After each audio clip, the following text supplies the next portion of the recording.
Welcome to the Focus and Chill podcast, where we discuss productivity tactics that work for neurodiverse individuals. Every episode, we interview guests with lived experience of neurodiversity who also have a solid productivity and habit game, and pass the learnings on to you, our wise and benevolent audience. We're your hosts, Jeremy and Joey.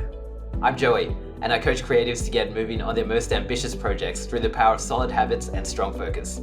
I'm also a perpetual student of psychology and perpetually on a quest to a one-armed chin-up. And I'm Jeremy. I'm a neurodiverse software developer turned startup founder building habit and focus software for people with ADHD. My cool party trick is leaving parties early so I get to sleep on time to do my 3-hour-long morning routine. The Focus and Chill podcast is brought to you by FocusBear, a habit and productivity app that makes healthy habits and deep work the path of least resistance. If you have a tendency to check emails or scroll through Instagram first thing in the morning, but long to develop a meditation and exercise habit first thing, FocusBear can help you. The app blocks distractions on all your devices and guides you through your habits one at a time. Throughout the day, FocusBear assists you to stay in deep work by blocking websites and apps that are unrelated to your chosen focus mode. Life's not all about work though. You'll be prompted to take regular breaks to rest your eyes and stretch your muscles. At the end of the day, FocusBear helps you switch off. Work-related apps get hidden so you can unwind and sleep well. Check out the app by going to focusbear.io. Welcome to episode number 26 of the Focus and Chill podcast. We're thrilled to be joined by Dr. Bree Gorman today. Bree is a diversity and inclusion consultant working with organizations to create sustainable, meaningful change. Prior to launching Bree Gorman Consulting, they worked as diversity and inclusion manager at Deakin University. Bree's expertise is in using data to design and inform diversity and inclusion strategies. They have lived experience as a minority gender in the sciences and as a genderqueer bisexual. Welcome to the show, Bree. Awesome, thanks for having me. Really keen to hear about your experience with neurodiversity. I came across you on LinkedIn when you did a post recently around rejection sensitivity dysphoria, and keen to hear some of the ways that it has played out for you. Yeah, no, happy to. It's not something that I regularly talk on, so it's nice to have the opportunity. For me, it's been a quite recent journey that began with some investigations into my children, which is, I know, a really common occurrence, particularly for people who aren't men, actually, less likely to be diagnosed as a young child. And so, yeah, as I was doing the screening test for ADHD for one of my children, I thought, hang on a second, a lot of these things apply to me as well. And so I then did the screening test and came up as very highly likely to have ADHD. So it's just been a process from there, and just such a, I guess, eye-opening process. I know many people will be able to relate to that moment of things kind of fitting into place and going, oh, that's why I do that. And that's why I've always found certain tasks difficult or certain ways of working really challenging and interactions with people really challenging. And yeah, it was kind of just that where you feel things just slot into place one after another. And then you see it around you as well in other family members too.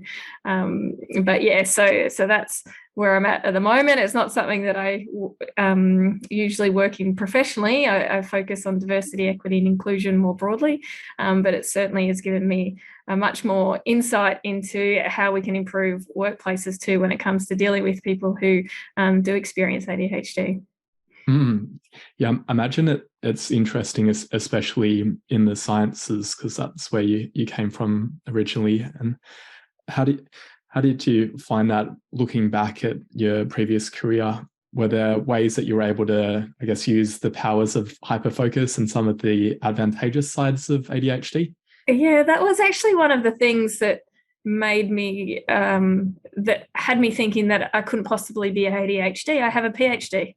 And I'm like, if I've been able to complete a PhD, a project over 3.5 years, then I mustn't have ADHD. And then I was having this conversation with a friend of mine, and she said, well, how did you do your PhD? And I sat and I reflected, and I thought, well, Actually, I did the entire PhD in the last 6 months because my money was going to run out and I couldn't afford not to be paid. And so I did it in that time, and not only did it, but, passed without changes, which is not always very common. So when I reflect back, I see how I was able to do the cramming at the last minute, to complete projects at the very last minute to a high standard and hyper focus in those times, but was unable to do them at kind of a regular pace as I would see others do it. And yeah, absolutely. You look back now and you think of all the ways that impacted on the interests that I followed, the subjects that I chose to study, and the teachers that I related to, and those I just could not deal with. And I look back, biology was something I was always really interested in, but the way that it was taught at the time, I found really boring. And now I look back and I go, that's because I was ADHD. It wasn't taught in a way that played into my interests or allowed me to follow those interests. So it's really interesting reflecting back. Yeah, and for me, I liked biology and I found chemistry very boring. So I'm impressed that you did a PhD in chemistry. I remember that moment. I was so fascinated when I think it was a year 9 teacher first told me that the table in front of me was full of millions and billions of atoms. And that just flicked a switch in me. I was absolutely fascinated. And yes, did hyper focus on that stuff for a very long time. Awesome. And you were saying it's not something that you talk about that much in professional circles. Is it something that you feel like, because it didn't get picked up at a young age, you feel like you've basically developed coping mechanisms a lot of the time that were, I guess, implicit coping mechanisms, and maybe some masking techniques that have allowed you to perform at a high level? Yeah, but and I think, yes, and I think also an advantage that I've had is that I absolutely experience people-pleasing behaviours based on the rejection-sensitive dysphoria that I've been learning about. And one of the things, both my parents were school principals, right? So to achieve academically was absolutely to please. And so for me, from a very young age, that was always a goal. And so I think that's why it absolutely would have got missed, because despite having real difficulty concentrating on one thing for a long time, I would still absolutely be able to ace an exam, a test, hyper focus on that area to avoid displeasing people and getting that sense of rejection. So I've been very fortunate in that the thing that really motivates me, and certainly did early on, was something that allowed me to overcome what might traditionally be experienced or be observed in young with ADHD. Yeah. So I guess some blessings and some downsides. Yeah, definitely a bit of a superpower in some respects there. Yeah. Though I think I'm a bit the same, that I didn't do a PhD, but my honours, I crammed it in the last 3 months or so. And it allows you into a bit of a false sense of security then, that for me, I've got that track record of I've been able to do things with a very short space of time, and then I don't actually put the effort in because I just always trust that it's going to work out. We're going to make it. Yeah. Yeah, totally. A good way to approach work. Yeah. No, I totally can relate to that. Yeah. Now, speaking of work, tell us a bit about the type of work projects that you do these days. Yeah, sure. My business has 2 main arms to it, I suppose. One is consulting, where I work with organisations to create diversity, equity and inclusion strategies or action plans. I also, review and consult on policies, programs and services, and trying to encourage organisations to take a more inclusive design approach to the way they run their business. The other angle of the business is training and education. So I spend a lot of time running inclusive leadership trainings. I just did one this morning. I've got another one tomorrow, and also sometimes doing LGBTIQA plus inclusion training as well. Got it. And that's something you were doing at Deakin prior to going out on your own? Yeah, I was. And it's been such a positive journey for me going into running my own business. And that, I think, is almost entirely because I'm ADHD. Was so not surprised. I thought that this would be the case, but it has allowed me to thrive, to be able to be my own boss, has taken away a lot of the challenges that I experienced in workplaces, and in a really positive way. So I'm really grateful to have a business, and that it pays the bills, and that I can keep doing this hopefully for a much longer period of time. Yeah, it's a bit of a stereotype about ADHD as being good entrepreneurs. Yeah, it certainly worked out that way for me, in terms of just, much better health and well-being, and joy and satisfaction in work than what I had previously. Yeah, that's great to hear. Is it mainly about the schedule flexibility and location flexibility that's been a game changer for you?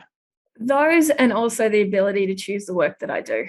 And so I don't have to battle against, stuck on projects that I have zero interest in, that I just hate showing up to work each day to have to complete. If I'm not interested in the work, I don't take on the project. And so I think it's that autonomy. I was doing some reading recently on that self-determination theory, and the 3 key elements towards, improved health and well-being. And one of them's autonomy. The other one is the competence, that you get to actually exhibit or demonstrate your competence on a regular basis. And the other was connection. And when I reflected on it, those 3 things I absolutely get in the business in the way that perhaps I wasn't getting in workplaces in the past. I love that. That seems like a really good way to sum up a job that's going to be fulfilling. Yeah. Just looking for those 3 elements, I've realized that they are absolutely important to me. Definitely. And when you're not working, what do you get up to in your off time?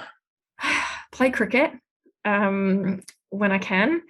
And I'm starting to reduce the amount of sport I play, which is a little bit challenging for me, because it's one of the things that has really, probably the only thing where I find that I'm totally focused on the activity at hand. And so when I'm playing cricket and I'm out on the field, I think of nothing else but that I'm out on the field, and that's really relaxing, and gives me that ability to tune out. So I'm looking for things to replace that as that starts to play a smaller role in my life.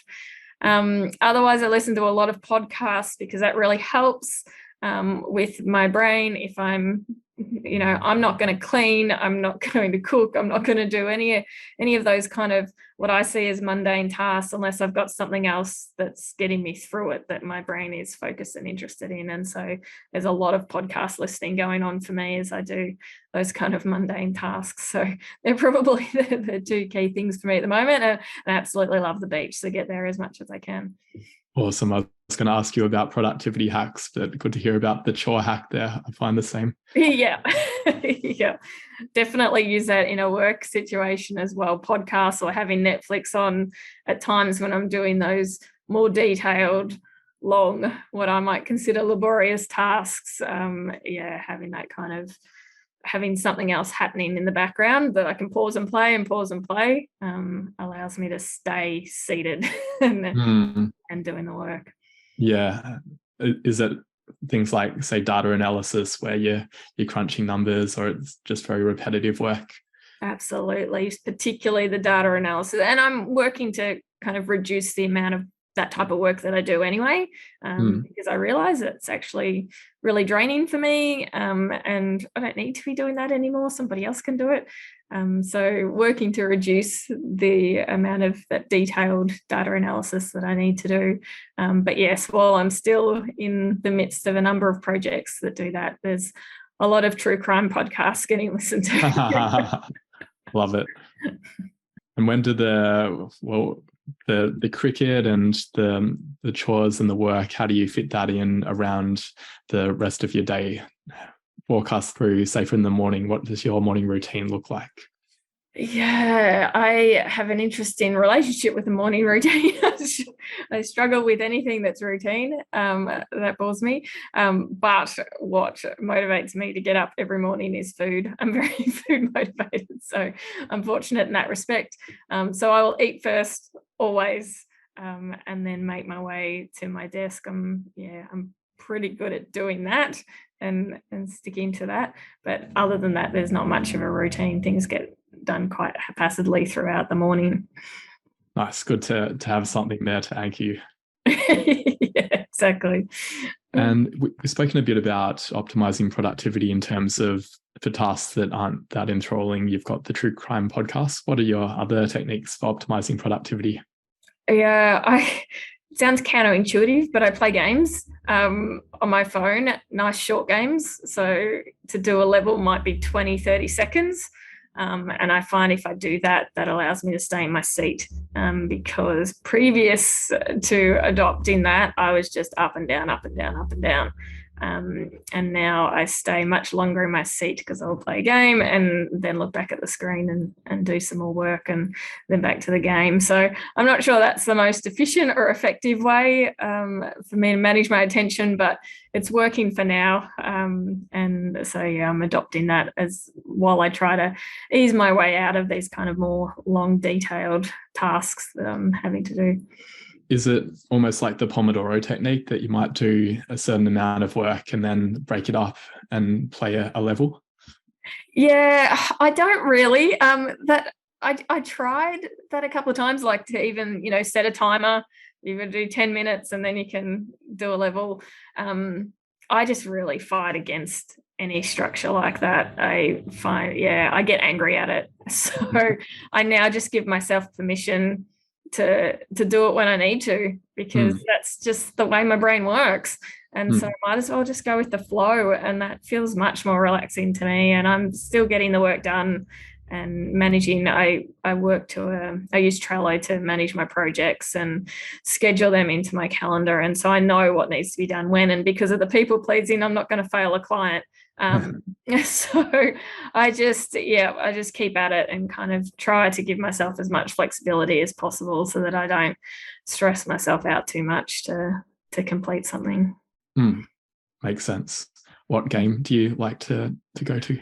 Oh, currently it's Royal Match or something. It's really bad. So if anybody's got any good suggestions for good games that are nice and quick little levels to do, I'm all open. I'm open ears for it. Okay. Is that like a cricket game?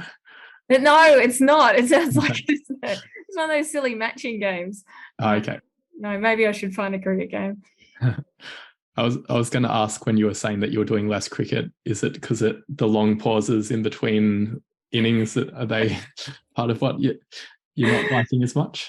No, it's funny that cricket just doesn't have that for me. When I'm at cricket, I'm just there 100%. It's a really odd thing. No, it's that the kids are getting older and they both play cricket, and timetable's getting really tight. So I think there's just a period of time where I need to reduce my cricket for a little while and then increase it again, hopefully in the next couple of years. Cool. Right, well, we're going to take a quick drinks break and we'll be back for the next innings in a little bit. Hello there, this is Joey. I'm excited to tell you about a project I run where I help imaginative people just like you breathe life into their creative dreams, like writing that book or performing that stand-up comedy set.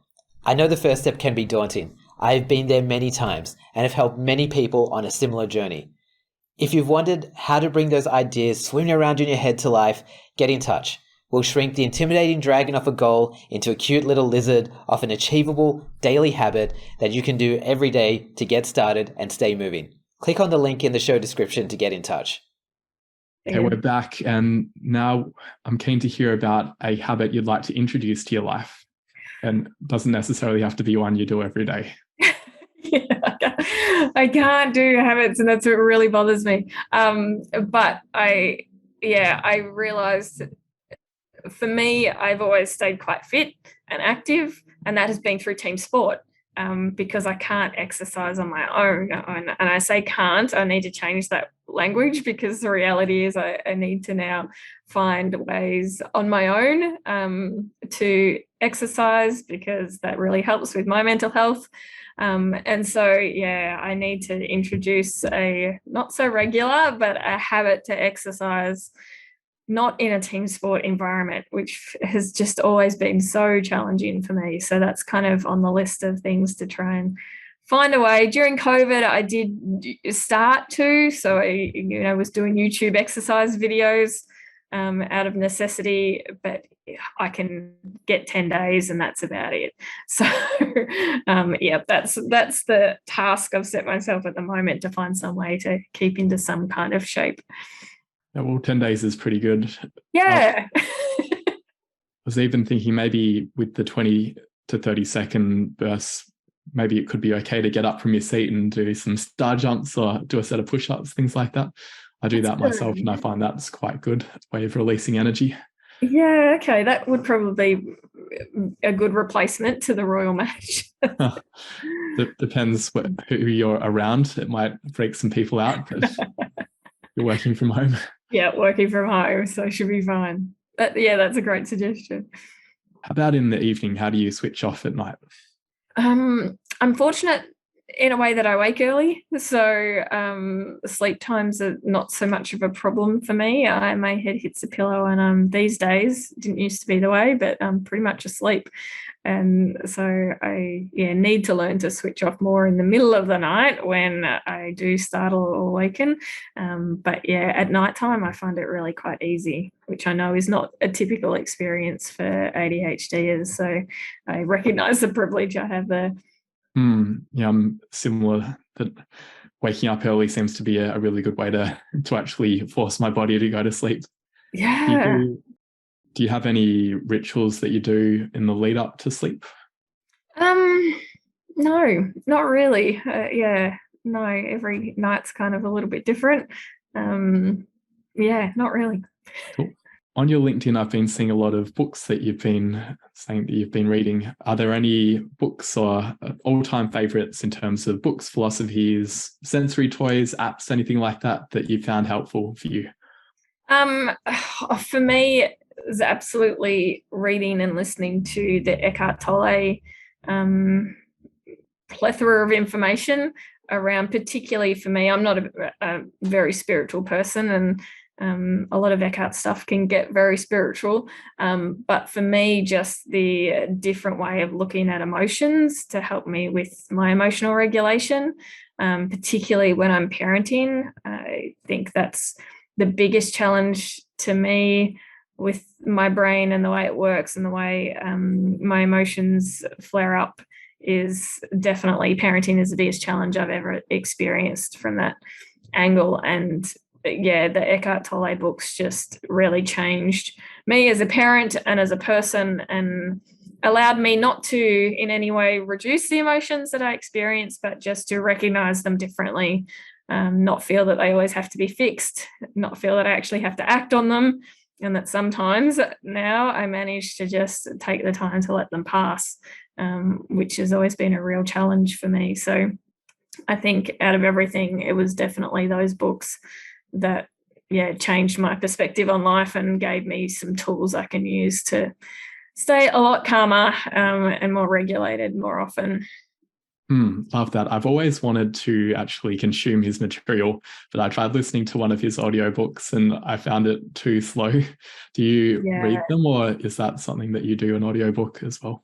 I did read the books. I found, and I'm not a huge fan of Oprah, but Oprah did a podcast series with Eckhart, and that was a little bit faster. Okay. So, that was easier to consume.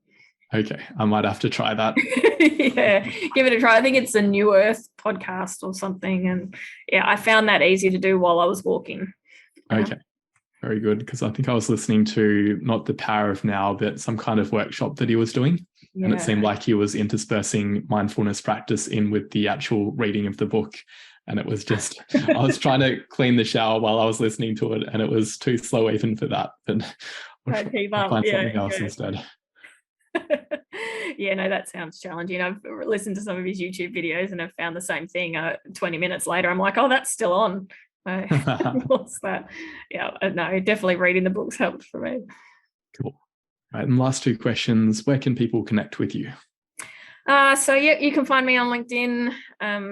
It's probably the easiest, but I also have a website, www.breegorman.com.au. So either of those angles, you can find me and reach out. Wonderful. And any final words or asks for the audience? Asks, definitely please send through your game requests, your game suggestions. That would be fantastic. And if you've got any great ideas for exercising without setting up a regular 30-minute interval kind of daily routine, that would be really helpful as well. Wonderful. I'm sure some ideas will come flowing through. Beautiful. Thanks a lot for coming on the show. No, thank you so much for having me. Thanks for tuning in to this episode of the Focus and Chill podcast. To listen to other episodes, jump onto podcast.focusbear.io. If you'd like to be a guest on the show, or you know someone who'd be a good fit, email us at team@focusbear.io. Otherwise, stay focused, stay chilled, and peace out.